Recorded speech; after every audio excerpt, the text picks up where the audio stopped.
Welcome, everyone. Thank you for joining us today for the weekly Wednesday workshop. I am Felicia Bell from the Gulf States Regional Office located in Jackson, Mississippi. And our office works with Mississippi, Alabama, Louisiana, Georgia, and Florida farmers. So if you know any gardeners, farmers, anyone that needs assistance in those particular states, please send them our way. We'll give a few more seconds to let everybody audio connect, make sure they can hear and see us. We'll have an awesome presentation today. And this is part 2 of our perennial forages, shrubs, and trees for livestock, a very, very important topic because one, most farmers have never heard of this. Most farmers haven't dealt with this, even though it's prevalent on our property.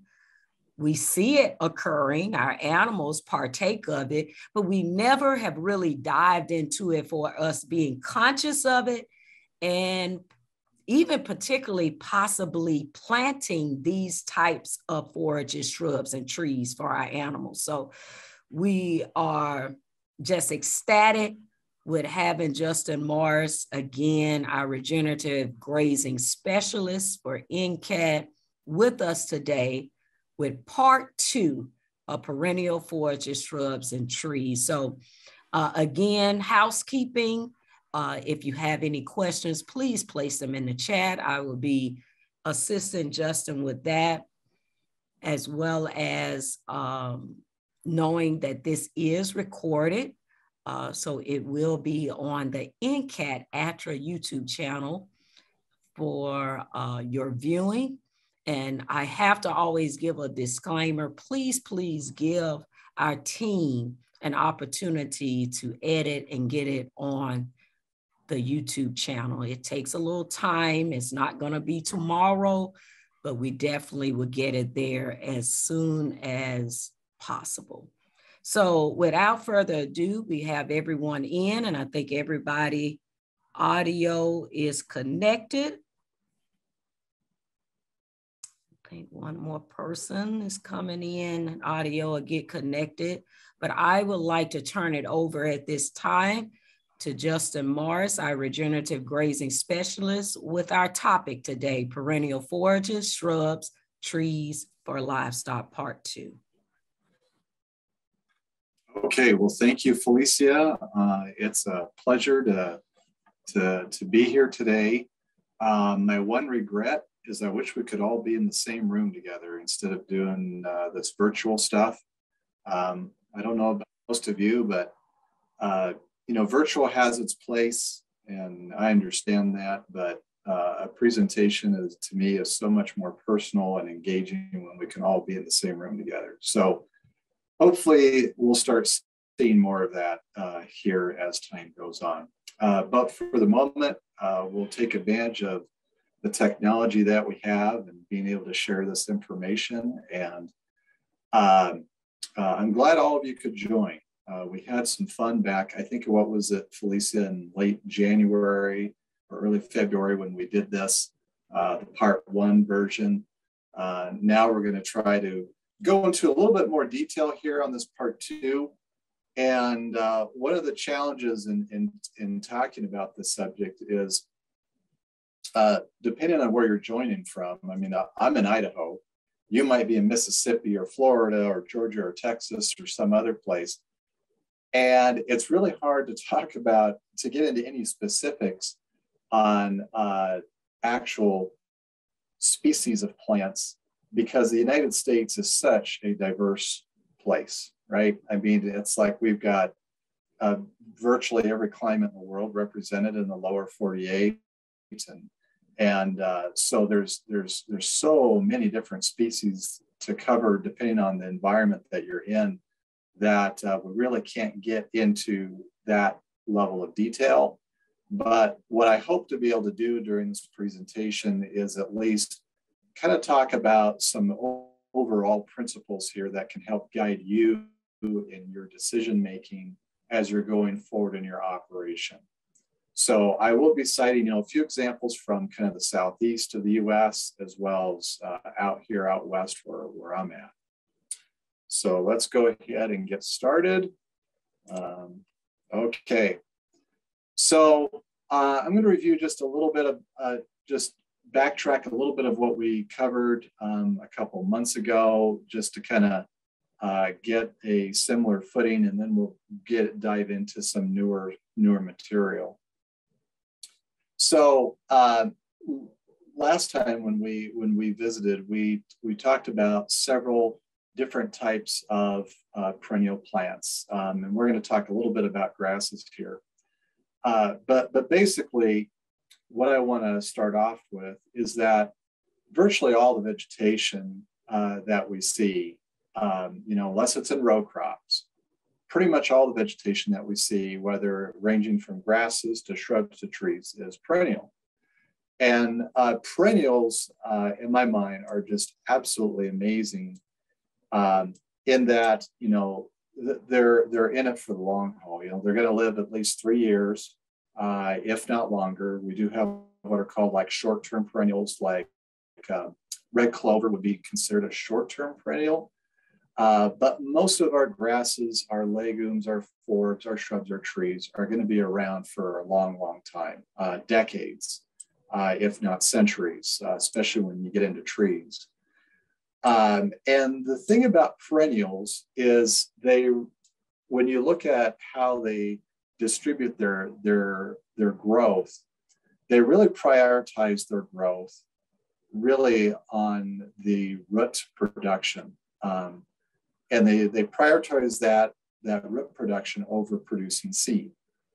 So they reproduce primarily through roots, but pretty much all perennial plants that I'm aware of, also produce seed, but they don't produce seed as prolifically as an annual plant.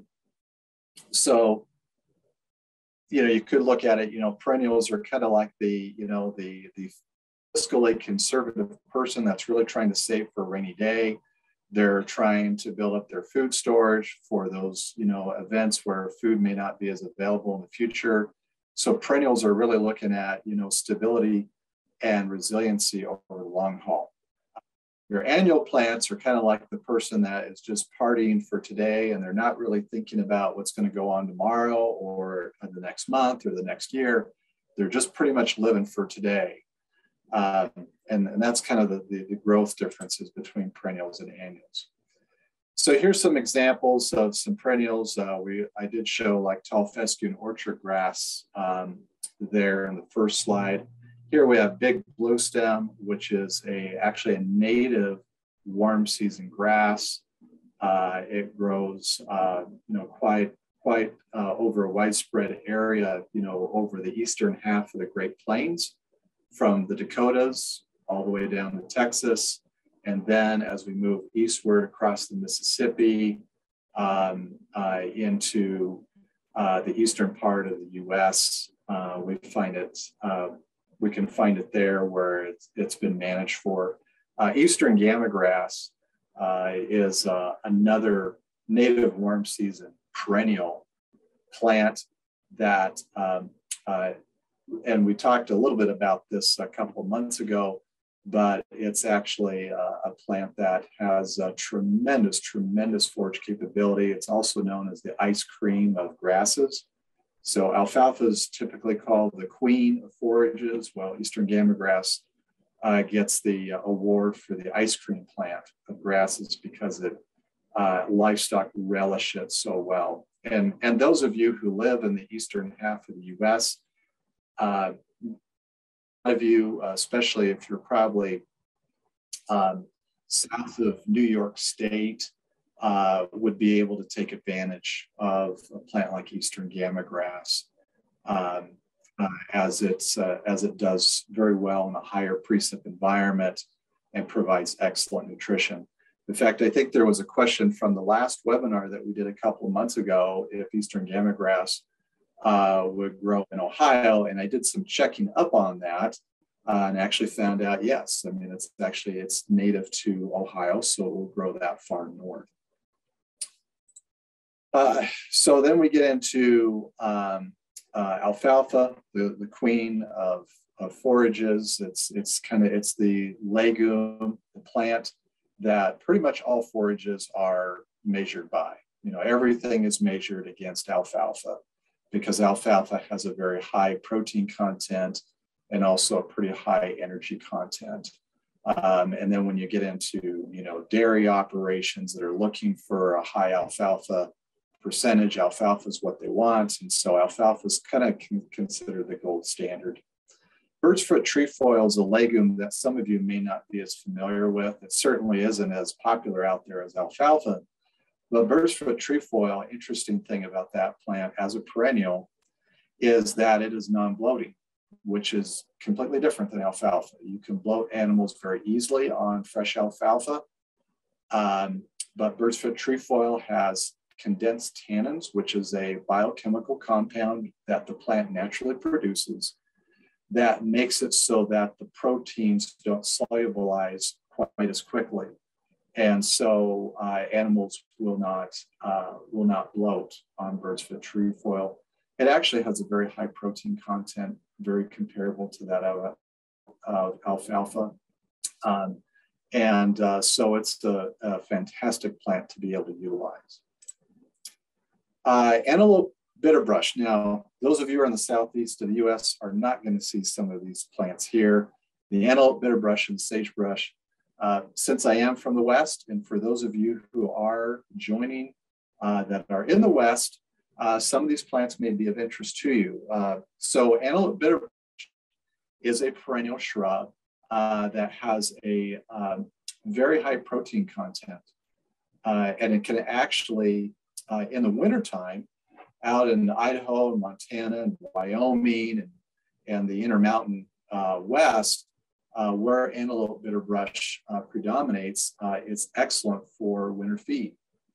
And what's interesting, you know, is you look at things like antelope bitterbrush and even sagebrush, for example. Sagebrush, ranchers have been able to train their livestock to actually utilize sagebrush. But there's several other things that are going on to help make that happen because sagebrush has a biochemical compound in it called terpene. And terpene is a class of biochemical compounds that is actually an anti-quality factor for grazing. So beef cattle, for instance, typically won't graze on sagebrush, but in the wintertime, the terpene content actually dips down to its lowest concentration. And if a cow that's going to be calving in May or June, in January or February, she would have a very low nutrient requirement because she hasn't gotten into that third trimester of gestation. So her nutrient requirements are fairly low. So ranchers have actually been able to train their cattle, like in Nevada and Northeast Oregon, where they have a lot of sagebrush, to be able to utilize it as a protein source in lieu of feeding alfalfa hay. And for those of us that feed hay, we know that the hay bill, you know, hay bills aren't getting any cheaper these days. Hay comes at a very high cost depending on where you're at. So anything that we can do to use the natural vegetation to supplement what animals are receiving in the wintertime, then that means that could be a resource that could be used to reduce the cost of feeding a supplement such as hay. Antelope bitterbrush doesn't really have that anti-quality factor that sagebrush does. Deer and antelope readily browse on that during the wintertime. And what's interesting when you start getting into shrubby species a lot of times are not as palatable during the summer. So when you look at what wild animals and what other herbivores and even domesticated animals prefer, they're preferring something that has a softer leaf texture to it during the summer. But then what happens is grasses or perennial forages that have a soft leaf texture during the summer, and they are what animals prefer, when a frost hits and when it gets really, really cold, the softer the leaf texture of a grass plant is, the easier it is for the nutrients to be lost, to be weathered out, to be leached out from those plants.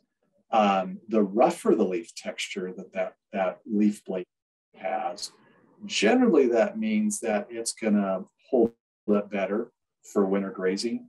And I think there's so much more potential when we look at what can we do with our winter grazing opportunities compared to just summer grazing, because winter grazing is usually where the highest cost comes into play, because we are a hay making and a hay feeding culture. Interestingly enough, there was a survey that was done a number of years ago that looked at the number of months that people feed hay, going all the way from Louisiana all the way up to Minnesota. And what they found in the survey was that no matter whether they were in Louisiana or Minnesota, the average amount of time that people fed hay to their livestock was 5 months. And that was 5 months in Louisiana. And that was 5 months in Minnesota. And so, you think about it, the weather differences, the climatic differences, the vegetation differences are so dramatic going from Minnesota down to Louisiana. And there's tremendous opportunity for us to actually utilize many of the forages that we have in our environment, many of the plants, many of the shrubs, as a potential source of forage to be able to reduce that cost. Now we get into elderberry and we're going to get into trees here a little bit, elderberry and smooth sumac. And I am noticing here, Felicia, that my notes are not showing up. Okay, they're about ready to show up. Okay, I just went to the next slide real quick just to see. I'm starting to panic here a little bit, like everything says no notes on it. Elderberry and smooth sumac, now we're getting into woody species that can actually provide a source of nutrition for livestock, and especially during the winter. Again, like I was saying before, a lot of our shrubs and a lot of our tree species may not be as edible or enticing to animals during the summertime, but during the fall, and also during a drought. Think back to the last time when you had a major drought hit your area. What were your perennial pastures doing? A lot of times, depending on how severe the drought was, the perennial pastures quickly go into dormancy. But if you look at your shrubs and your trees, they're generally deeper rooted.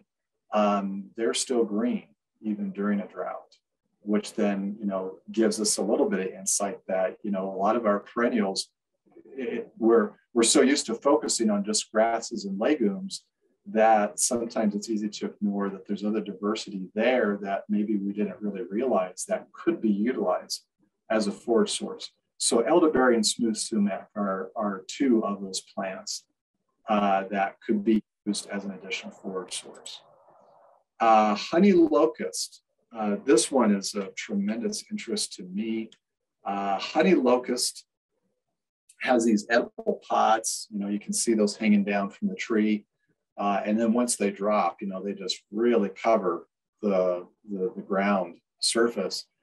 But honey locust has edible pods that if you have the right genetics, can contain up to 37% sugar. Think about that, 37% sugar. That's like basically off the charts, to the point that the sugar content is so high that if you bite into these pods, they do taste sweet. And so when the animals get a hold of this, they just go nuts. It's like turning kids into a candy store. It's like, they're just going crazy. But these pods, interestingly enough, they're not available during the growing season, but it's from November through January is when those pods drop. And then if you get grafted stock, in 5 or so years, one tree can produce up to 65 pounds of pods. Now, those pods have a nutritional value of basically corn and oats. which makes them just an excellent, excellent source of nutrition for livestock, especially in the winter. Because in the wintertime, you know, our base forages, our perennial grasses, our legumes, a lot of them, if they're not a type of a perennial plant that suits very well for stockpiling, that nutritional content in those grasses and legumes could be pretty low. And then here, if you had access to a perennial like a honey locust tree, that could be a game changer. So the small leaf size, as you see on the honey locust, the nice thing about that is the small leaf size kind of provides a dappled canopy that allows light to come through the forages growing underneath. So it isn't got like these large leaves that completely block out the light, but it's going to allow a little bit of light through. So it doesn't really depress the forage production underneath the tree. American persimmon is a great high energy feed supplement with varieties that do drop fruit as early as August and as late as February. And the fruit is available over a longer season than any other fruit and can last well into the winter. Now, those of you who are in the Southeast, I just have to say, some of these plants like the honey locust tree, the American persimmon tree, these yield the most prolifically and grow the easiest in the Southeast part of the US. They're the most well adapted. The honey locust tree, interestingly enough, for those of you who are in the West, honey locust tree can survive up to a plant hardiness zone 4, which is basically down to about negative 25 degrees Fahrenheit. But that's the limit, basically, of what honey locust has been observed to survive in. So I have to say, for those of you who are in the Southeast, when it comes to trees, such as the honey locust, the American persimmon, the previous ones that I mentioned, like the elderberry, the smooth sumac, those of you who are in the Southeast, you've got probably the most options of anybody. Another perennial forage that's very interesting is bamboo. Interestingly enough, with bamboo, you know, prior to colonization, bamboo was actually quite common in the eastern half of the US, as far north as Ohio and Maryland. Now, when I was doing research on this was completely new news to me, because I figured bamboo was something that only grew in the tropics and the subtropics. And I've never been to the southeast part of the US except the Atlanta airport, so you can't really count that. You're not going to see any bamboo growing in the Atlanta airport. But I had no idea that bamboo was actually native to the US. We do have a few varieties that are native to the southeast portion of the US. And the native varieties can withstand temperatures ranging from 105 degrees Fahrenheit on the high end down to negative 23 degrees Fahrenheit on the low end, which is a plant hardiness zone 4, which is the same plant hardiness zone that honey locust will go down to.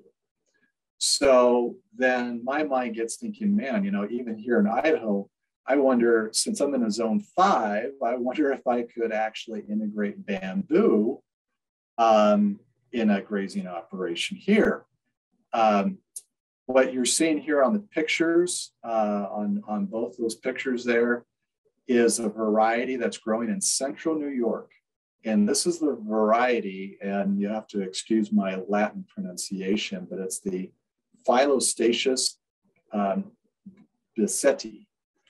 And that's the variety that they're growing. There's a rancher there in central New York. Interestingly enough, you know, they get 100 inches of snow in that area a year. So they do get winter. Bamboo is in the grass family. So those of you who may not have realized this, but the way that bamboo grows is the same way that grass grows. And it can grow to be as tall as 16 feet. Now, journeying to Hawaii, I've seen bamboo that's been like the height of like 50 feet, you know, absolutely huge. but the varieties that grow here in the US can generally get up to 16 feet. And research that was done back in the 1940s showed that bamboo is the highest yielding plant for cattle in the southeastern US. It provided low maintenance and highly nutritious grazing all year. What was interesting is that when the colonists were starting to break land out for production, they didn't understand the resource that bamboo was, and they ended up taking out just huge, huge areas, even in Ohio. They took out huge areas of bamboo and planted that to row crops. And it's because the colonists, they didn't understand. They'd never seen bamboo before. And so they ended up taking that out. And little did they know what a tremendous forage resource that could be for livestock production.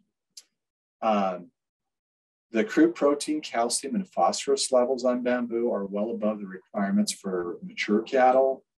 And recently, bamboo has been starting to gain a renewed interest as a winter forage source, because the animals will eat those leaves, and those leaves will be very, very nutritious in the wintertime.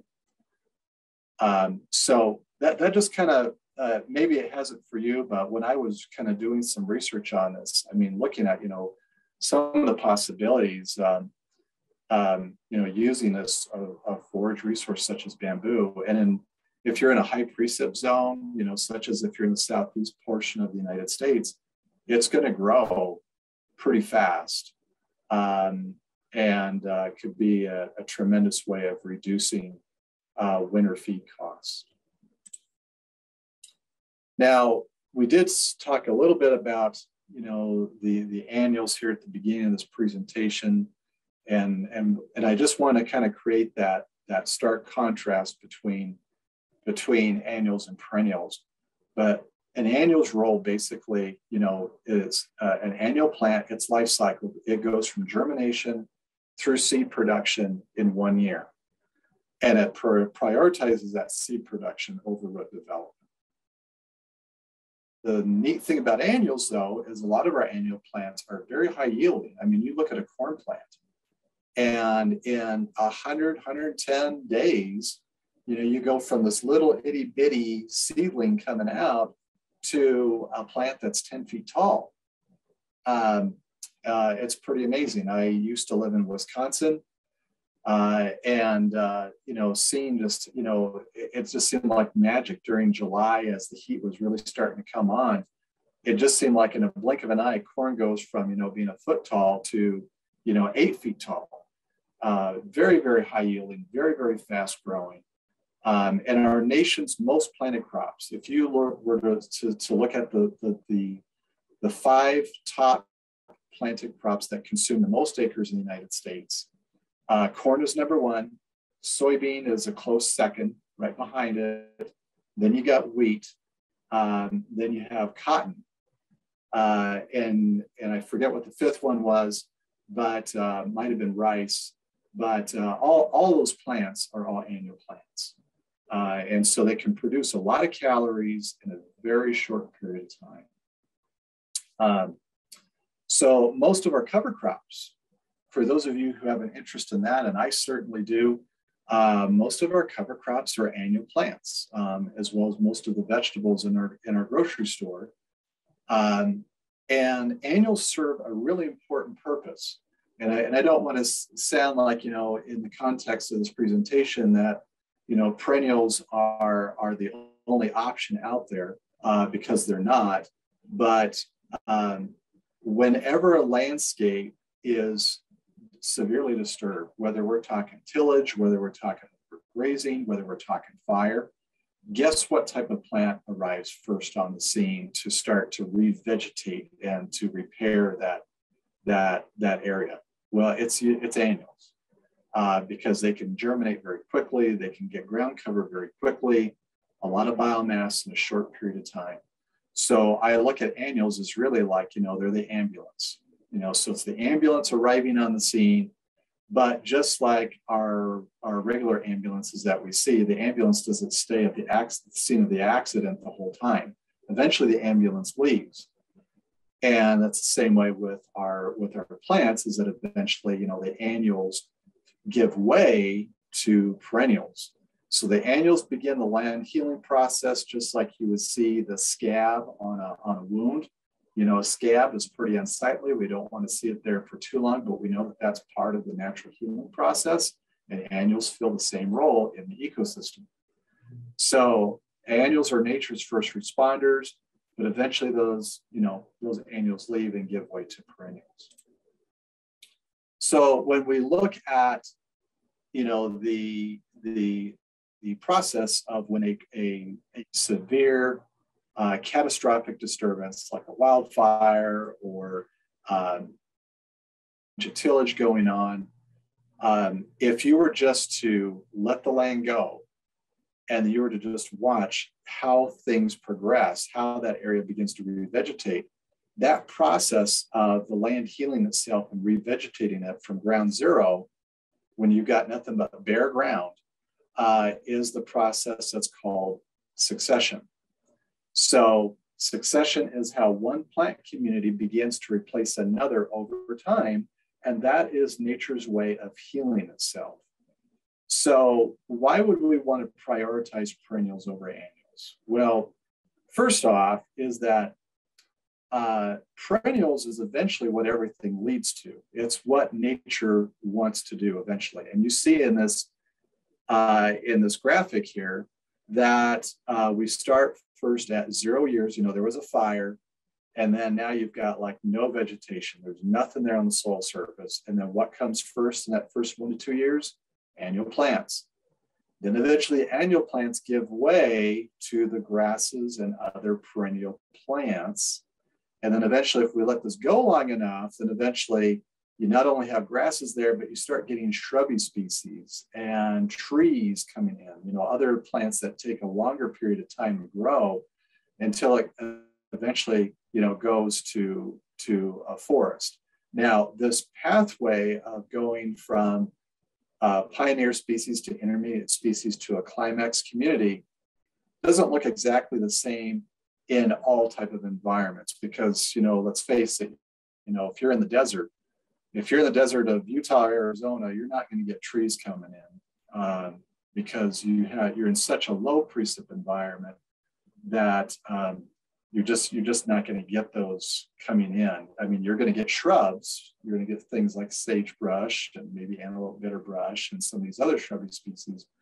So that climax plant community, what eventually nature wants to take it to, is going to look a little bit different depending on where you're at in the US. The other thing is perennials provide this improved livestock nutrition because they're adding when those perennial plants come in, they're adding greater diversity. And those perennial plants are full of what we call plant secondary metabolites. So these are actually medicinal compounds, such as the condensed tannins that I mentioned earlier, as well as other compounds that actually can confer a medicinal aspect to the animals. And which, of course, when you do that, you're going to have an improvement. So when we look at, what are perennials providing us that the annual plants aren't? So they're providing a larger root mass.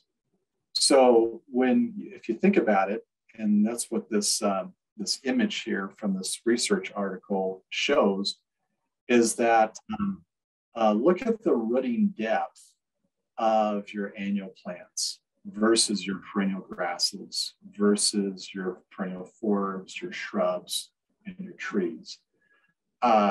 This really tells, in my mind, a really great story that, again, perennials are putting so much more resources into what's going on below ground. It's not about everything that you see above ground. There's more going on below than you probably actually see above.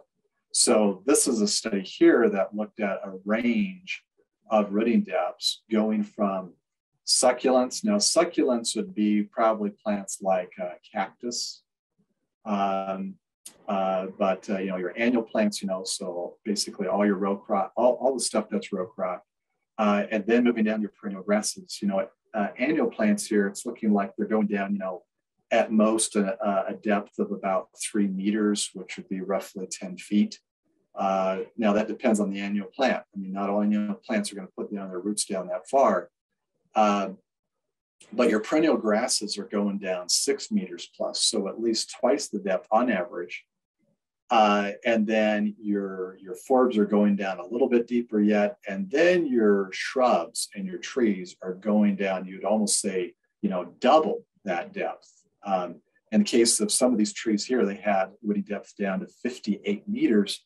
You know, 58 meters, you know, if you're going to figure roughly 3 feet per meter, you know, you're looking at something that's pushing almost 200 feet into the soil.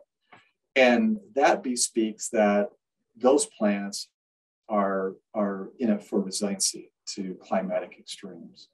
They're going to also have, with that more massive root mass under a perennial versus an annual, they're going to have the opportunity to improve soil health the greatest long term. And they're also going to live long, right? Because that annual plant, unless you just allow it to go to seed, you're going to have to be buying seed for that and reseeding it. So such as corn, soybeans, cotton, wheat, rice, you know, we have to plant those every single year. Whereas the cool thing about perennials is, you know, they basically they're in it for the long haul. They regenerate themselves. They last decades, if not, in the case of woody species, then you're looking at centuries long. The other thing too is that, you know, with perennials, we have fewer inputs with equipment, seed, fertilizer, and energy. It's also our lowest cost forage because, again, we don't have all those inputs that go into it. And as those costs go down, that helps to stabilize our farm income and also our profitability over long term. So again, you know, perennials are not going to get the award for producing the most biomass above ground necessarily when you compare it to annual plants, but that's not really what it's about. You know, we could talk about biomass, just raw biomass that's being produced above ground, but we also have to start talking about the density of the nutrients that are actually in that biomass, which then if you start looking at it in that way, perennials really start to look very, very positive because they are extrapolating, they're going way down deeper in the soil ecosystem. And so when an animal gets a mouthful of that, you know, that's kind of like getting a very, you know, eating kale, which is one of the more nutrient dense vegetables that we have, compared to eating tortilla chips.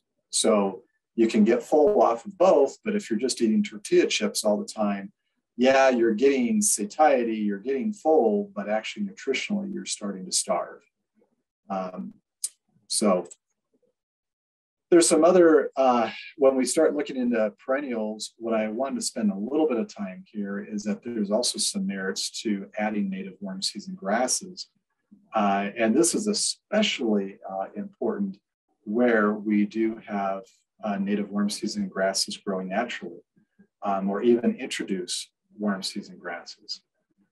So, you know, the photos that I have listed here. So we've got you know, Bermuda grass. On the left, we've got tall fescue there in the center. We've got Bahia grass there on the right. So your tall fescue is a introduced cool season plant. Your Bahia and your Bermuda grass are introduced warm season plants. Those are mostly from African origin. But where we do have these plants growing, there can be some distinct advantages of converting some of this to native warm season grasses. So those advantages would include adding heat and drought tolerance, reducing the summer slump. So some of you may experience that, especially if you're in the southern latitudes of the US. Reducing that summer slump, as well as improving your overall forage quality. And if when forage quality goes up, then guess what else comes for the ride? Your average daily gains. So the animals are going to do better. They're going to perform better. There was research that was done that showed that steers grazing switchgrass, which is a native warm season grass, during the summer had a 66% higher average daily gain than steers grazing tall fescue, as well as Bermuda grass. The other thing too is if you're looking at this from a wildlife standpoint, there's also improved wildlife habitat for birds like bobwhite quail and turkey. So the native warm season grasses, they really work best as one component of an adaptive grazing system that includes both cool and warm season paddocks. So for example, if you are in the southeast portion of the US where you do have Bermuda and Bahia grass prevalent, you know, it's something that's a very dominant forage type that you have there, then really 2/3 to 3/4 of your forage base should be cool season, and 1/4 to 1/3 of it should be a warm season forage. The cool and warm season plants should be planted in separate paddocks or fields and not in mixed stands. And I think this question came up in our last webinar that we did is, you know, if you're going to establish these native warm seasons, you just do it right in to, you know, an existing cool season pasture or an existing warm season pasture. And the difficulty is that the native warm seasons usually take a little longer time to establish. They're not as competitive at the early stage. And so if you were to establish a native warm season paddock or native warm season field, it really needs to be separate.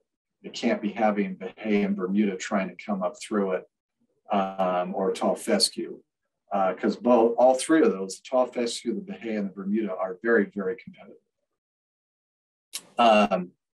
So if native warm season grasses are established in a separate area from Bermuda grass or Bahia grass, the livestock could be rotated onto the native warm season grass during May through July, and then rotated onto the Bermuda grass and Bahia grass for late summer, fall, and winter, if those grasses have been stockpiled and grazed correctly. So one of the great things about the Bermuda grass and the Bahia grass is they do stockpile very well, and they do hold their nutrition fairly decently.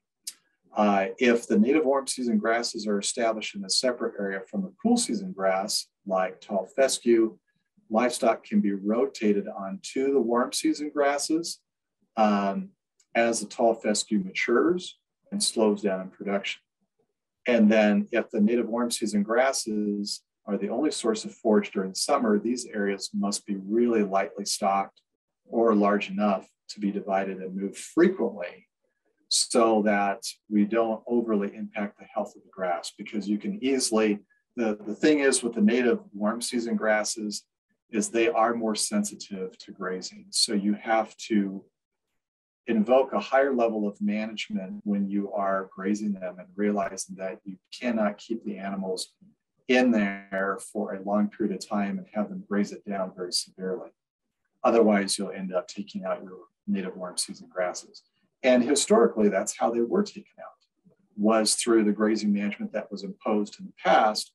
And of course, native warm season grasses are more sensitive to grazing, so you need to leave a taller post-grazing residual height on your native warm season grasses than you would like on your Bahia and your Bermuda grass, which are sod-forming grasses, which can stand being rubbed down very, very tight. Your native warm season grasses, you cannot do that. Another thing to note is that hay or baleage may be needed for periods of extreme drought and in late summer to early fall, when native warm season grasses begin to reduce in quality and availability. So these are just some things to kind of be aware of if you're going to be adding native warm season grasses as a component in either a warm season dominant environment, like if you're in the southern half of Mississippi, if you're on in the coastal area, and you got a lot of warm season introduced grasses growing, or if you're further north into the interior where you've got a tall fescue base as your forage. So some questions here when we're looking at, do I want to increase the, more perennials into my system? Do I want to look at including some warm season native perennials into my system? Do I want to include trees and shrubs if I have nothing but open pasture and I have no trees, no shrubs, or anything else to utilize? So that's where my first question is what's your objective? What are you really after? You can add more plant species without replacing what's already there. You can replace what's there with something totally different. For example, if you replace a stand of Bahia grass or tall fescue with a native warm season grass mixture of Indian grass, big blue stem, and switchgrass. The first question to ask in all of this is really, what is your goal? What is your objective? The other thing to ask is, can the existing perennials be strengthened through a change to your current grazing management? And on all the grazing operations that I've been on, the answers to that question is yes.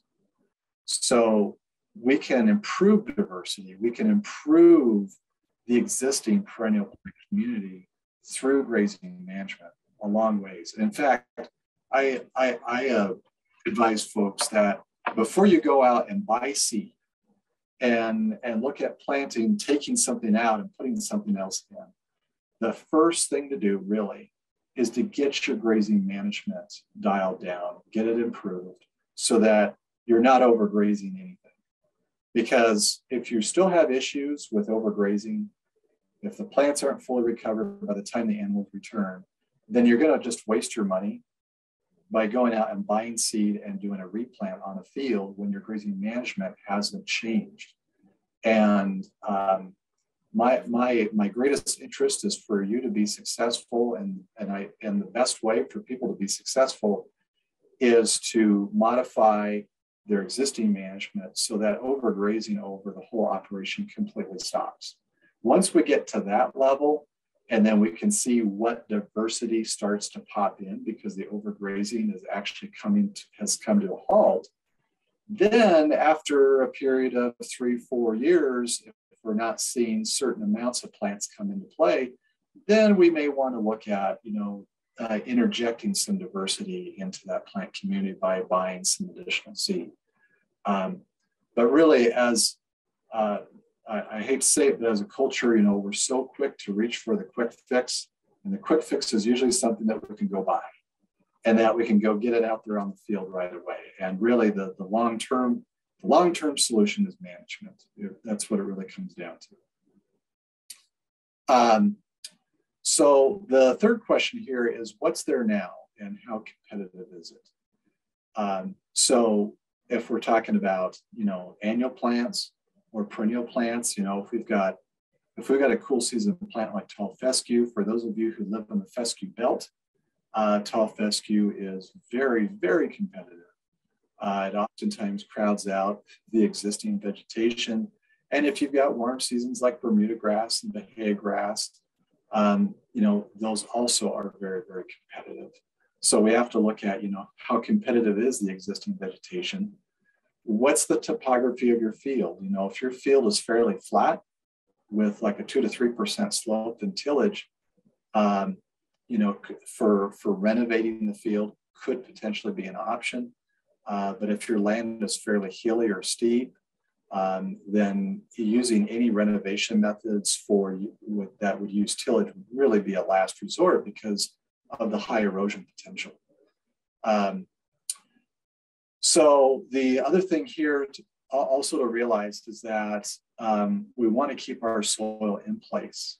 And anytime we break out tillage tools, that's not going to help us keep soil in place. So I really kind of look at tillage as far as from a field renovation standpoint, really being as kind of a very, very much a last resort.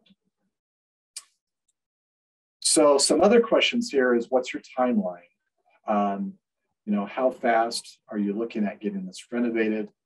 When species are added to an existing pasture, the grazing exclusion time is just long enough to ensure that the newly seeded plants have reached to at least the late elongation growth phase, which is just before the seed head emerges. So when a field is taken out using tillage, the grazing exclusion time can be a lot longer depending on the availability of rain or irrigation. And since the ground has been heavily worked, it may take a full growing season or longer for plants to be anchored well enough to not be pulled out by a grazing animal.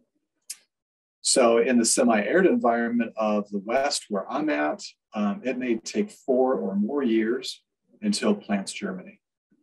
And this is especially true when we're talking about native grasses. It can be a painfully long process out here in the West because we're so reliant on what limited moisture we receive. The other thing too is that, can you go without a year of production in that field until new plants get established? That's one question to ask. If you're on upland range in the West, which is all around me, can you go several years without using that field to allow everything to get established?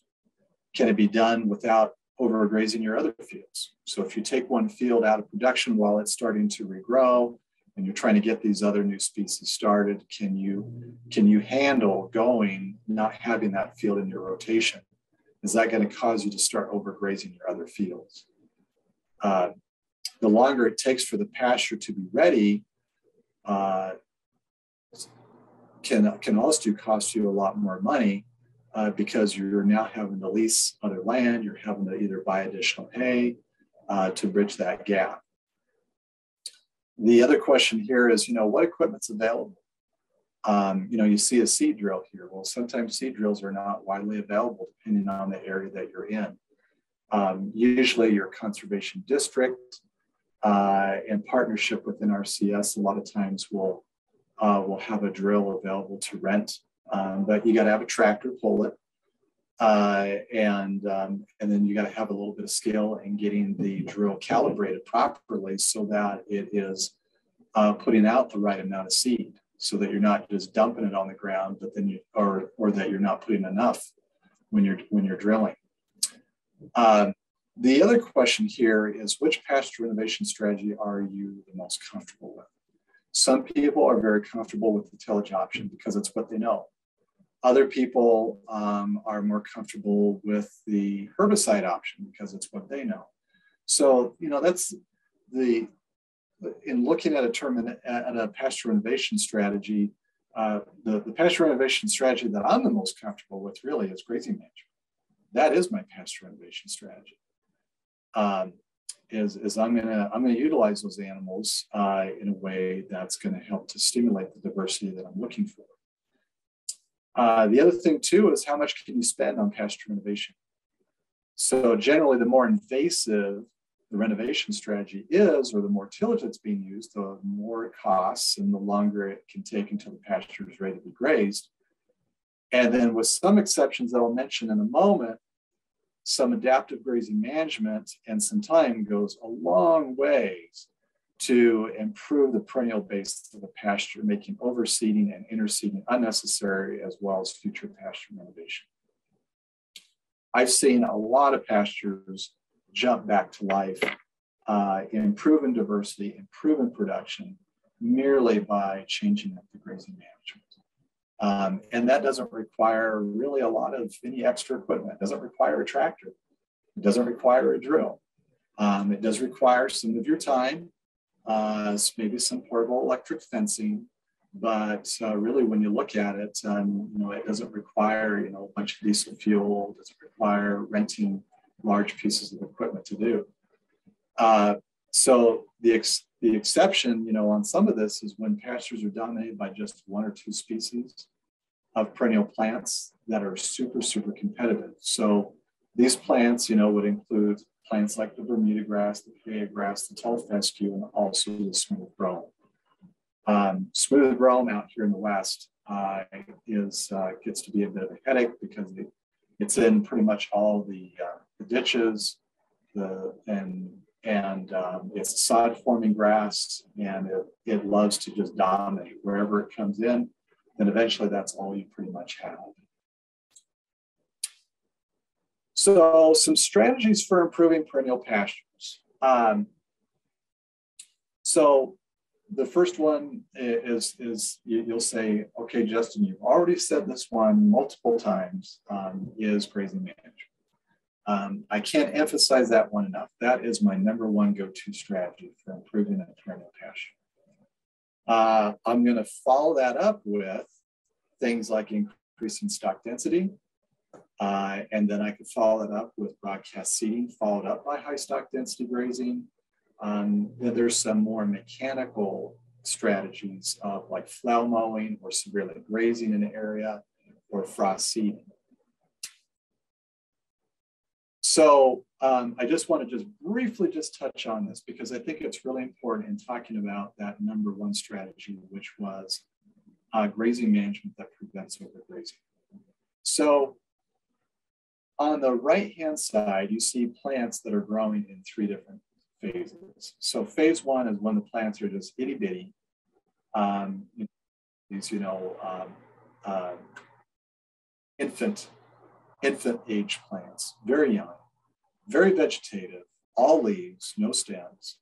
And then eventually that plant starts developing a stem, and then it goes from the vegetative phase, phase one, into the elongation phase, which is phase two.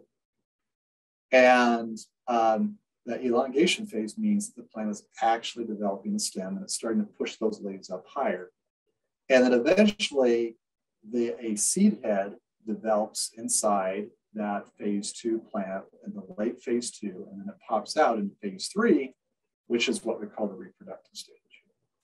So really where we want to be as much as we can for grazing is we want to be in that phase two. And a lot of times, depending on our environment, maybe we want to be in that early phase three.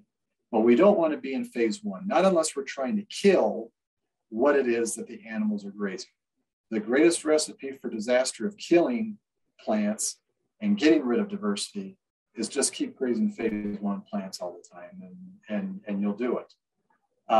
Unless you've got Bermuda grass or Bahia grass, because those ones are pretty bulletproof from grazing them down tight. But if we're talking like native warm season plants, or even a lot of our beneficial cool season plants, they really need that, the way that we're going to keep them around the longest and get them vibrant and be a part of our forage system is that they need to be grazed a little bit later in maturity. So we're looking at that latter part of phase two or early part of phase three. So now that switches us over to the left side of the slide, because this shows the relationship between what pasture quality is doing as measured by the amount of energy and protein that's available on offer, and then the pasture growth rate, which is that green line. That's the amount of yield that's actually taking place. And the steeper that green line gets, that means it's growing faster and faster. So you see in that phase one, the green curve hasn't, it's the flattest part. It's less steep. So plants growing in phase one grow very, very slowly. But once they get into phase two, then you see how that green curve really starts to get steeper. And that means that the plants, when they're in phase two, they're growing very quickly. It's like you could just stand out there and watch the grass grow. And then once you get to phase three, then as that seed head pops out, then the plant stops producing any more leaves. It stops growing any more stem. It's produced its seed head. And then eventually that plant deteriorates if it isn't grazed, and then it actually starts going down in yield. So the sweet spot, if you would, of grazing is really in that phase two, and especially that latter half of phase two. That would be the best spot. If we're in an area where it's very dry, if I'm in a semi-arid environment and I need to get more ground cover so that I can keep the ground cover after the animals leave, I may be looking at early phase three as my prime opportunity to get the animals there. So it really kind of depends on where you're at environmentally and the type of vegetation that you have. Phase one is, I tell folks, that's a no-go. Unless you want to kill what you have, you know, if you've got orchard grass, you've got meadow brome, you've got some forbs or some legumes, if you want to kill them, then just go ahead and graze phase one all day long. But ironically, that's actually not the best for the animals either, because animals grazing very vegetative plants have very loose stools. So you don't want to be standing behind animals when they're on a phase one diet all the time, because they're pretty runny when they come out, because there's virtually no fiber in that forage. So here is what I would say kind of like the optimal, this is just a snapshot in time of what I'd say is like, okay, this is perfect. If I looked for a long time trying to find photos that were showing what I wanted to be able to show. But look at what this cow's grazing here. You see some seed heads in the foreground. You see some flowers from some clovers, and you see plants that are in predominantly phase two, and some of them, as you can see by the seed heads, that are going into phase three. This is like picture perfect. I mean, if I could show a picture of like, okay, this is optimal, this is prime, this is ready for grazing. If you were to be here 15 days sooner or 30 days sooner, it would not be probably well recovered enough, and you'd actually be probably overgrazing the plants. So we don't want any overgrazing to occur. Increasing stock density. Now, any of you who spent much time in reading ag publications, either online or in print, have been hearing about, you know, high stock density grazing. Mob grazing is another term that comes into the vernacular there. But this is basically where you're bunching livestock in a small area for a short period of time. The livestock are moved once a day or several times a day. I mean, I even know of a guy that's moved 8 times a day. Now, the thing is since you're bunching the animals on a very small area, it means that there's going to be more labor required to set up the portable electric fencing, taking it down, moving the animals, moving the water. There are ways to reduce that labor requirement, though. It isn't like it's something, the guy that I know that moved animals 8 times a day, he only spends an hour and a half a day building paddocks and taking down paddocks. He's not out there all day long. And he only did this for about 90 days or so, maybe 120 days at the very most, but it wasn't something that he did all year round. And it's something that doesn't need to be done all year round everywhere. So this is usually done on very specific fields for a very short period of time. The plant, in order to make high stock density grazing effective, the plants really need to be at least in that elongation growth phase, or even the reproductive phase, so that when the animals step on a plant, that they actually crimp the stem over so that the stem doesn't pop back up, because you want the animals to go in there, get a bite on each plant, and then trample down the remainder of that plant. So in addition to using high stock density grazing, another option for adding diversity would just be using a simple broadcast spreader. You can get these down at just about any farm supply store. You can get them on Amazon. The one that you see here, the Fimco brand here on the left, and by the way, I'm not seeing any specific name brand or product here. It's just what I can find. But like that Fimco unit on the back of that four-wheeler will run between $550 and $600. And it's powered off the electrics of the ATV. You have a little switch that you can put up on the handlebars. You can flip the switch on and off. This is a lot less costly than going and renting a seed drill and a tractor if you don't happen to have a tractor. The spreading width on one of these is, usually at least 15 feet, can go up to 45 feet in certain situations. And so if you're putting down, like, let's say 20 pounds per acre, So this spreader here can seed anywhere from 1 to 5 acres per fill-up, depending on the size of the seeds in the mixture. You know, a lot of your native warm season grasses have a real fluffy seed. So you're gonna go through that seed very quickly because there's just not as many seeds per cubic foot because they're very fluffy. Whereas if you have alfalfa seed in there, or a clover seed, you know, very, very small seeds, you know, you can seed a lot more acres at a time.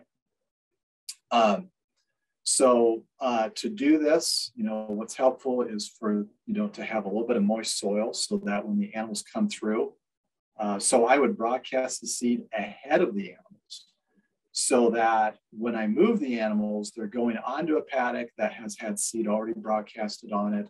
If that soil is a little bit moist, then their hoof weight will help to push that seed into the soil. And then I could either seed perennials, I could add additional perennials to the mixture to get more diversity in there, or I could put in a diverse warm season annual cover crop mix that way, broadcasted right in front of the livestock when they're grazing at higher stock densities. And then if I'm going to use a warm season cover crop mix, I might select certain species such as sorghum Sudan grass, milo, field peas, sunflowers, millet, clover, and chicory, for an example. The warm season mix is seeded in the spring and grazed 2 or 3 times through the summer. So your perennial pasture will be kind of out of sight for a little while as you have all these annual plants that are up, and you get 2 or 3 grazings on those annual plants depending on how far north you are.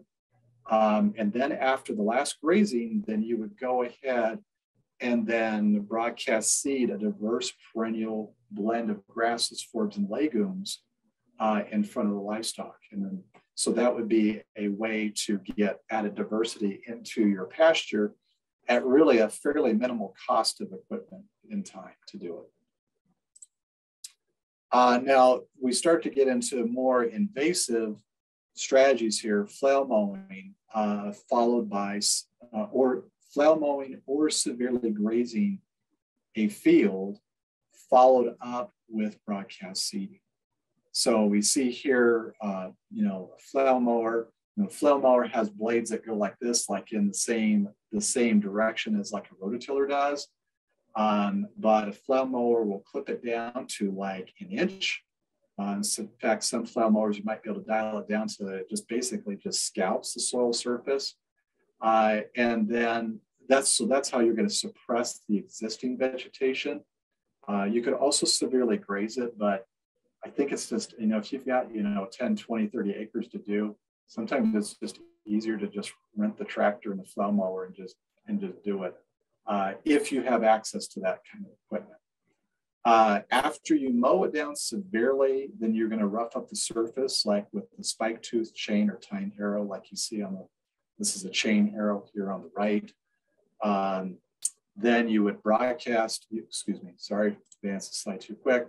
Then you would broadcast the seed after that, and then you would harrow it again to cover up the seed with a little bit of soil. And then you would run like a roller over the top of this so that you kind of firm that soil, you get that better seed to soil contact. So you'd run like a roller that you'd fill with water or something like that, or a rotating drum. Or you could graze it, you could come through once everything gets fully recovered, you could come through and graze it at a higher stock density to get that seed to soil contact. So here we see basically the same method as the prior method, except we're seeding with the drill instead of broadcast seeding. So still using flail mowing, you know, suppressing that existing vegetation with something that can mow down very tight, followed by seeding with a no-till drill, and then you would then flail right after the seeding, but before germination. So you want to try to give as much advantage to those new seedlings coming up by giving the existing pasture a really bad headache. There's also frost seeding. So this is done when the ground is still frozen and when you're starting to get into those freezing and thawing cycles, which can then help incorporate the seed into the soil. This is a very low cost method, but it can be inconsistent, you know, usually with a success rate of about 60%. The effectiveness is really determined on the size and hardness of the seed. So the harder the seed is. And when I say seed hardness, that's talking about the coating that's around the seed. And a lot of companies, when they go to sell you seed, they will usually do a pre-treatment to reduce that hardness on the seed so that it will germinate more easily. So this is usually done to increase the legume content into an established grass stand. So a lot of people, they'll frost seed something like red clover into their existing perennial pasture. Bale grazing is a really a low-cost winter feeding strategy, but it's also a great way to improve existing perennial pastures. So this method can thicken up a pasture by adding seed from the same species that's already in the pasture. So if you've got bare areas in that pasture, well, let's see if we can thicken it up. And so if we can get some hay that's got a lot of seed in it, got a lot of mature seed in there, either of the same plant species or even a different plant species. If you want to get more diversity in there, that would be a great way to do that. Usually, round bales are done for bale grazing purposes, and they're usually spaced on about a 30 to 40 foot grid. So if you look at a square, you're going to have a bale in each corner of that square. So they're going to be about 30 to 40 feet apart from each other round bale. So once the bales are placed, usually in most operations that are using bale grazing, they will set the bales out in the fall. They'll just go, like you see on that picture on the left, they'll just go ahead and line them all out in the fall. That only takes 1 day, maybe 2 days, depending on the area, to get it all lined out. And then they don't have to use a tractor for the rest of the winter to feed that hay out. So then you would use polywire to actually meter out the feeding of those bales so that the animals can't, they're only going to get access to 1, 2, 3, or 4 bales at a time. And if you're on frozen ground, the nice thing is you can use temporary step-in posts and actually spear them into the bale, and you don't have to worry about trying to go through frozen ground to hold up your portable fence. Just use the bales. That works very, very well. Unrolling hay is another strategy for doing that. Compared to bale grazing, this strategy distributes the hay and seed more evenly than bale grazing does. And the more evenly that seed is distributed across the field, the easier it is to get new plants to grow over the pasture. Because the bale isn't concentrated in one spot, but it's spread over the whole field, you don't get that excess nutrient deposition from urine and manure like you would with bale grazing. So typically with bale grazing, you'll have an area where the bale actually sat that, depending on how much residue is left, a lot of times you don't get any growth the following year because there's just too much. Either the nutrient loading right where the animal's rear ends were at is too heavy, or the amount of residue is too thick that it actually depresses plant growth for quite a while until things start to break down. Whereas unrolling hay allows you to kind of develop or to blanket it out in a more even fashion so that you don't get nutrient, you don't get manure and urine concentration in hot spots. It's spread out over the whole field. But it takes more labor, of course, because you're out there unrolling the hay bales rather than just placing them. When done with either an ATV or UTV, side-by-side vehicle, instead of a pickup truck with a bale bed or a tractor, the cost would be closest to bale grazing.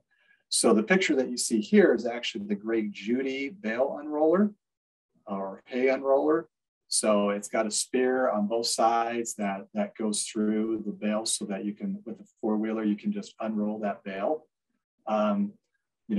Bale beds on pickup trucks, I have nothing against them, but they're a lot more expensive when you look at the cost of the pickup. And, bale beds, they don't give those away. And they use a lot of hydraulics. There's a lot more mechanical stuff that can go wrong. So these hay unrollers can be a great way to unroll the hay at a much lower cost compared to a bale bed and a pickup. The other advantage, though, to using ATVs or UTVs is that they're a lot lighter than a pickup truck or a tractor. So if you ever got into an area that was maybe the frost was starting to come out of the ground, where the ground wasn't frozen, You know, an ATV and a UTV do not run up fields like a pickup truck or a tractor do. So that's also something to consider, because you're not going to get that compaction with those lighter vehicles like you would with a heavier vehicle. So some other strategies for, and now we're going to be talking about perennial pasture replacement. So this is where if you're wanting to like take out what's there and completely replace it with something else, like for example, a native warm season mixture, and maybe it's been in fescue, or maybe it's been in Bermuda or Bahia grass. Here's some strategies for doing that. So the first one, of course, is the most common one is tillage. So you start out with primary tillage like a plow, or you use an offset disc, you know, to basically break up that sod. But what's going to happen though is it isn't like you can just till it once and be done with it and go ahead and plant it. You're going to get, you know, stuff starting to resprout and come again. So usually what this means is several tillage passes to basically exhaust out the seed bank of whatever was growing there in order to put in something new that's going to have a chance at getting established. So you're using the tillage to basically break up the larger clods of soil. Eventually, after you get done doing the disking, you're going to use a firming tool like you see with that roller coal type packer. Can then place the seed at the right depth. Because if you don't firm the soil up after you do all that tillage, then if you run a seed drill over it, it's going to plant all the seed way too deep, and then you won't get anything coming. Disadvantages with this is that it's a high cost per acre. It destroys soil structure.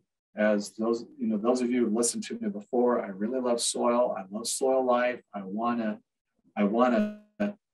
help the soil life continue to do what it's doing. I don't like destroying their house. Tillage is like running a D9 Caterpillar dozer through your house. That's what tillage does. And then it leaves the soil bare for quite a long time when you're trying to terminate the germination of new weeds, because you go in there, you till it once, you allow the weeds to come up and regerminate, you till it again, you allow them to regerminate, you till it again. And so, you know, it's hard on the soil doing that over and over again. And then if you're in an area that's prone to severe weather, you know, whether it's, you know, thunderstorms, hurricanes, whatever, when your soil's bare like that, I mean, if you get a really good rain event, you could end up washing away several inches of your soil. And that soil, you can't really go out and replace it once you've lost it. You can't really use this method on slopes or where you've got excessive sod or rocky areas.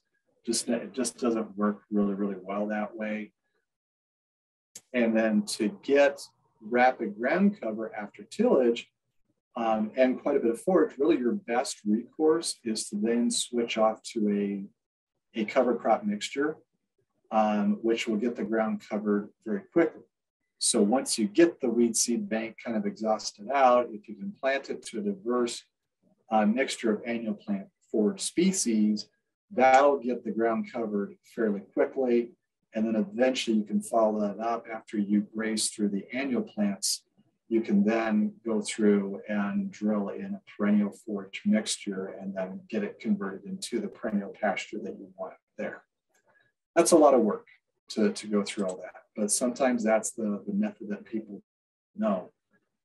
There's the herbicide route, and a lot of people are familiar with Roundup, 2,4-D, the conventional herbicides that are going to go either after everything, or they're going to go after broadleaves, or they're going to go after grasses. Doing a little bit of research here, I came up with some other options for those who are choosing not to go that route, but would rather go with a non-toxic herbicide. And that's because these herbicides that you see, like the Avenger, the Ag Optima, which is made by Avenger, and then the Torched Weed Killer made by Southland Organics. These are herbicides that usually have an acetic acid Okay, so if you look at your jar of vinegar in your pantry, the main ingredient, the active ingredient, is acetic acid at 5% acidity. I'm not saying that you could drink this stuff. I wouldn't advise it, because the acetic acid that they use on this is usually 20% acidity, which is a lot stronger. It will also contain some of these ingredients. Some of these herbicides contain citric acid, clove oil, citrus oil. And basically what those acids do is they dissolve the waxy layer on the leaf and they burn the above ground plant tissue, so the plant can't photosynthesize. So if we can block photosynthesis for a long enough period of time, we could eventually kill the plant, if that's what our goal is. These herbicides are not a systemic, like glyphosate and Roundup. Because a systemic herbicide, once that's taken in by the plant and then it circulates and goes down to the root system, that's how those plants are killed. So they're killed top to bottom, including the root. But these herbicides here that I'm mentioning that have a citric or clove oil or acetic acid base are not a systemic herbicide. So they're just going to burn the leaf tissue. The chemical compounds in these herbicides don't persist in the environment. And once they dry out, once you spray the field and it dries out, you can go walk it. Your dog can go run it. South Dakota State University Extension compiled a list of organic herbicides 3 years ago that'll be shown in the references section at the end of this presentation. Now, on the positive side of using this option compared to the tillage is that you're not destroying soil structure like you're going to get with multiple tillage passes. You're not getting the dust, you're not getting the potential erosion, and it's not going to cost nearly as much because to run a spray rig, I mean, you can actually do that on the back of an ATV. You can even do it on your own backpack. They got backpack sprayers if you're doing super small areas, but obviously if you're doing pastures, you're doing 10, 20, 30 acres at a time.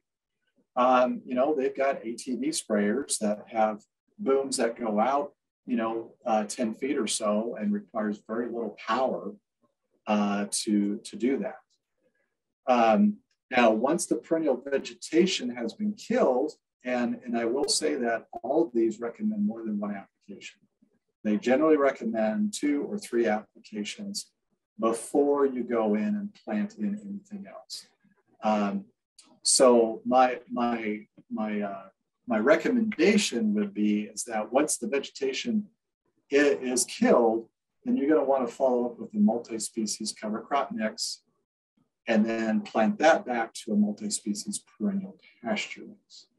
So I wouldn't go right into a perennial immediately, and the reason why is perennials usually take a little bit longer to germinate. And even though you spray this stuff maybe 2 or 3 times with some of these more environmentally friendly herbicides, is the existing pasture really fully killed? I want to hedge my bets as much as possible and say it's probably not fully killed, but it's probably really set back. So I need to get something in there that's going to germinate very fast. So that's where the multi-species cover crop mix is going to be really effective at coming up and growing very quickly, shading out. And as we can keep that existing perennial base shaded out with a fast growing cover crop mixture, then our likelihood of really getting a pretty decent kill on that existing perennial pasture is a lot better. Here's kind of an unconventional route of replacing a pasture by using animals alone to do it. And this is an example that you see here is where spotted knapweed was very prolific in this grazier's pasture.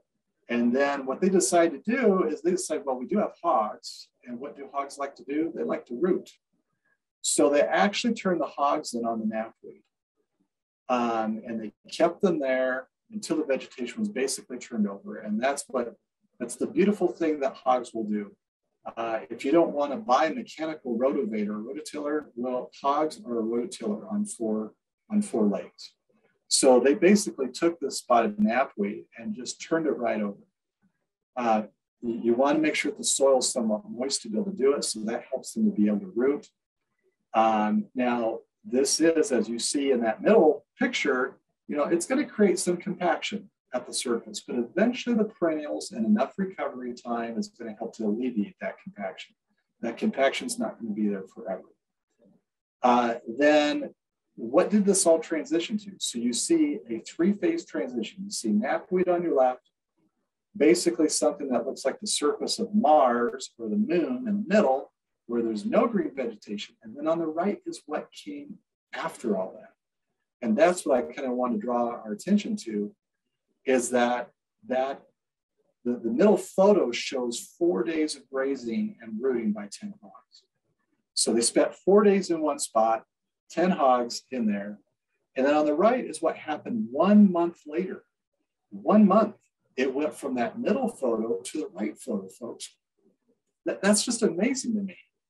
And there's really no visible signs of knapweed there, because you already had seeds from the latent seed bank that was already there before the knapweed came in. And those finally got an opportunity to start germinating. So, I mean, talking about a completely biological solution to doing it. But of course, when you've got hogs, you got to manage them well, because they're not like a tractor that you can just turn off. So if you don't have hogs on your operation as it is, this is probably not an option for you. But if you do have hogs in the mix, they could be turned into a pasture renovation tool when done right. So we get this, the hogs basically made this major acute disturbance, very disruptive, did a lot of disturbance in a very small area at the right point in time, but in time, with enough time to recover, you got this beautiful pasture as a result. So when we convert annual cropland to perennial pasture, I think one of the best ways to do it is, rather than just going straight from the cash crop and just seed down perennial, I think it's very beneficial to go through the cover crop stage. So that's where the step one comes into play, is that we seed a cover crop mix after the cash crop harvest. We graze that cover crop mix late fall if it's seeded early enough. Can then seed down the perennial pasture, graze the cover crop mix again in the spring. So if we seeded a cover crop mix that had both species that would terminate from frost as well as that would survive the frost, we could actually get 2 grazings off. And then in step 4, by the time we get back to that next spring, we could seed down that perennial pasture. And that's a great way. Essentially what you're doing, folks, is you're just mimicking what nature does. Nature pulls it through the annual phase first to get really good ground cover. And why not choose the annuals that are there rather than just weeds? Hey, let's go ahead and put in the annuals that we want and get some great forage value out of that. And then after they go through that, graze that cover crop once or twice, then we can go in and seed down our perennial pasture. And now we've helped to really kind of set that seed bed up for those perennials to really get well established. So that's exciting stuff to me. So I know we're kind of getting low on time here, so I'm going to go ahead and just make mention here that if we're to do this step by step, and these are all my notes, folks. So we can make my notes available to after when we tell the presentation, make that available for folks to download, so you don't have to try to memorize all the stuff or get it all written down in a hurried fashion. But cover crops that would be suitable for planting in late summer, for fall and spring grazing, that could include plants like annual ryegrass, black oats, cereal rye, oats, triticale, winter wheat, balansa and crimson clovers, blue and white lupin, common and hairy vetch, Austrian winter peas, daikon radish, rapeseed, hybrid turnips, collards, kale, and mustards. That's quite a good list to select from. If you're in the northern half of the US, plants like the oats, the clovers, the winter peas, the radishes, and other brassica species will likely winter kill, making them only available to be grazed in fall. But plants like annual ryegrass, cereal rye, triticale, and winter wheat should survive for spring grazing. And then grazing cover crops is best done, again, using daily moves on small temporary paddocks created using portable hot wire so that what they don't graze is trampled down to maintain soil cover. And then after the spring grazing, then you could run a no-till drill to seed down that perennial pasture mixture directly into the residue of the trampled cover crop mixture. So I've kind of outlined a couple ways that, depending on whether you're in the northern half of the US or the southern half of the US, you have some options available to you. So here's a photo of a diverse cover crop mix planted in late summer for fall grazing. And this has got crimson clover, annual ryegrass, Austrian winter peat, and daikon rash. That looks so delicious to me, folks. I just about want to get out some dressing and pour it on there and have at it. So I can imagine, animals getting to graze, something like this. This is a veritable smorgasbord that the animals are able to eat. High quality nutrition. So for that, I've got some resources here. These are all hyperlinked, so we can make these available later on, but these will give you some great options for looking at what you can do in your environment. Some excellent resources here on native warm season grasses, integrating those into your grazing operation. The organic herbicide list from South Dakota State University. I was spending hours and hours chasing down a lot of this stuff, but this stuff is here and for you to utilize at your leisure and helping you to make your decisions as you move forward in your operations. And then, here's another great tool here, the Green Cover Seed Smart Mix Cover Crop Tool, that top link. That is an excellent tool for actually creating your own cover crop mixes. And NCAT staff, and especially myself, if you've got questions on how to develop your own cover crop mix, I can actually help step you through it if you need assistance on doing that. As well as there's some other great cover crop tools out there to help you make decisions if you decide to use the annual plants as part of your pasture succession model in moving from where you're at right now into a more diverse pasture situation that's more reliant on perennials, less reliant overall on annuals. So with that, Felicia, I've been talking for about an hour and a half here. Do we have any time for questions, or what would be best? Yes, we do. If we have any questions from anyone in the chat, you could definitely, or from the audience rather, you could definitely put it in the chat. At this time, Justin, we don't have any questions, but you're welcome to drop those questions into the chat at this time. Thank you so much, Justin. That was very, very informative, and we were able to really get in depth when it comes to perennial shrubs, forages, and trees. I hope everyone learned a lot and really can start implementing these types of opportunities on your farm operation. And as Justin said, as ag specialists, we're here to help. So this is just scratching the surface. We're offering this information to you, but of course you have your local extension office and other entities in your area that can help you on the ground where you are in your state. So we just thank you so much for joining us. We don't have any questions, Justin. Oh my goodness. I mean, did I here's one. Here's one. Thank you, Marion. Do you have any advice about the different species that should be planted under trees? Oh, that's a good question. Well, I would say depends. If the trees are the type that don't produce a dappled shade effect, then you're going to really want to use plant species that can tolerate a lot of shade. I don't know. I can't give any definitive advice on that, except that when you're looking at different plant species, usually you can ask questions to the effect that when you're doing your research, is it shade tolerant? You know, if it is, and if you've got the type of trees that it really blocks out, you don't get that dappled effect where you get light coming through all throughout underneath the tree, then you really need to be looking at shade tolerant vegetation. Most of our grasses and forbs are somewhat shade tolerant. They don't have to get full sunshine, you know, for, you know, 16 hours a day. Now, what's interesting is plants that are usually under shade for a long period of time, depending on the plant, but some, usually you don't get as high a concentration of lignin in that plant. Now, lignin is basically like wood.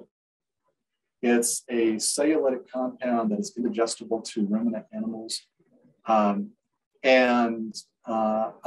Under shady conditions, and they've noticed this in silvopasture, where you've got forages growing underneath trees, and those forages are grazed, that the lignin content of those forages was generally lower. Those plants did not go into dormancy from heat and drought stress as easily because they were in a different microclimate compared to pasture plants that are just out in the open with no trees around them. So I would just say, when you're doing your research, just look for shade tolerant varieties if you can. That's about all I could say to the topic. Thanks, Justin. Any other questions, comments? Thank you for the question. And just keep in mind that you definitely can contact Justin at his email address. Do you mind putting that in the chat, Justin, for other questions? Because as you can see, he's well versed on this particular topic. So please reach out to him at a later date. But we definitely appreciate everyone joining us today, and look for other topics and webinars from us in the near future. Again, check out our NCAT ATTRA YouTube channel. That's where all of the ag specialist videos go, and our house, so you can definitely see other information there. So if anything else, Justin, I'll give you the last closing remarks. Okay, thanks, Felicia. Folks, I don't know if you can sense the energy that I have for this, but I'm so excited about how we can use annual plants to actually bolster up and improve our perennial pastures. And I'm so excited about what we can do with grazing management. There are so many available options to us today that we didn't have a decade ago. That if you have questions, I'm more than happy to, just drop me an email. You can call me as well. And I'm happy to talk with you and see if there's a way that we can, help you in your decision-making plans to be able to get your operations more resilient. Because I think that's where ultimately, that's why we want our operations to be 99% perennial in the end, because it's all about resiliency. I mean, we look at what's going on with the climate, the weather, all the extremes that we're seeing, and perennials are the lodestar of being able to carry our operations through thick and thin.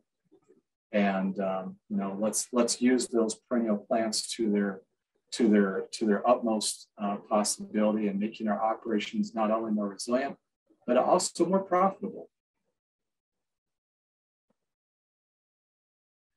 Thanks so much. Thanks everybody for joining us. Have a great rest of the day. All right. Thank you, everyone. Bye-bye. Have a great day. Bye.